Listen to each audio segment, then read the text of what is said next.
E aí, gente, tudo bem? Estamos de volta aqui. Espero que todos estejam bem. Vamos ver uma dica aqui, na verdade uma regra de colocação pronominal. Vamos lá, acompanhe comigo aqui, por gentileza. Vejam só o que eu trouxe para vocês aqui. Nós temos a situação da colocação pronominal, que é o posicionamento do pronome oblíquo átono em relação ao verbo. E nós temos algumas nomenclaturas que eu gostaria de trazer para vocês. Primeiro, a ocorrência da próclise ocorre quando um pronome oblíquo átono estiver anteposto a um verbo. Temos a ênclise, em que o pronome oblíquo átono pode aparecer depois de um verbo. E, finalmente, a mesóclise, um pronome oblíquo átono no meio do verbo, no interior do verbo. Essas são as três ocorrências: próclise, ênclise e mesóclise. Temos dentro desse contexto também o que a gramática chama de palavras atrativas de pronomes oblíquos átonos. E a gramática divide nessas 6. Palavras negativas, os advérbios, os pronomes indefinidos, os pronomes demonstrativos, os pronomes relativos e as conjunções subordinativas. Todas essas palavras são atrativas. E o que isso quer dizer? Quando se fala em palavra atrativa, eu vou trazer exemplos para vocês. Aqui, ó, nós temos, vou trazer esse exemplo, outros você vai ver que a análise é exatamente a mesma. Então, nós temos um verbo aqui, né? Vejam que aqui tem o verbo. O pronome oblíquo átono está anteposto a esse verbo, formando, então, o que nós chamamos, né? A gramática chama de próclise. E a próclise é a ocorrência do pronome oblíquo átono anteposto ao verbo.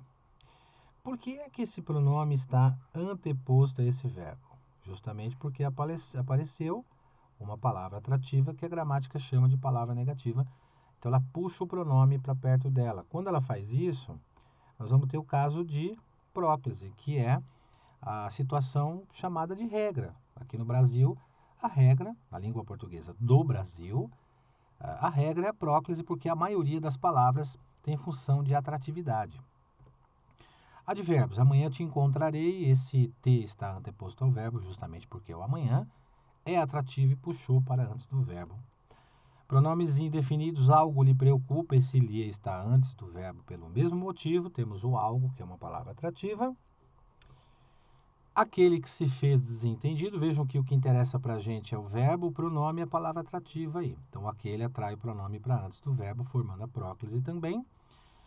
O qual nos encontrou na praça, nós temos aí dentro de um contexto, claro que não interessa o restante para nós, mas esse pronome o qual está se referindo a algum elemento substantivo masculino singular que nos encontrou na praça.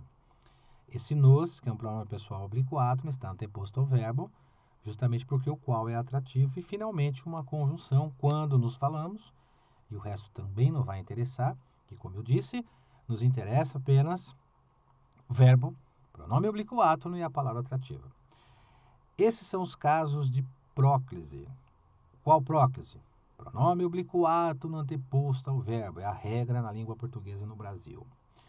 Quando vocês forem estudar colocação pronominal, eu sugiro que vocês comecem pelas palavras atrativas. Fica um pouco mais rápido. Claro que a gente aprofunda também depois com outras regras. Maravilha? Não se esqueçam, gente. Mais tarde tem questão sobre colocação pronominal aí do concurso do CESP-Sebrasp, hein? Quer ter acesso a assuntos como esse? Ou você passa uma mensagem nesse WhatsApp que você vê aí no canto direito da sua tela, ou então você clica no link abaixo para adquirir o nosso curso completaço aí, não só de língua portuguesa, mas também das outras disciplinas. Legal, gente? Então, não se esqueçam, hein? Mais tarde tem vídeo sobre colocação pronominal. Tudo CESP, Sebrasp, para você treinar Polícia Federal e Polícia Rodoviária Federal. Fiquem bem, bons estudos, até mais tarde. Obrigado pela atenção. Valeu.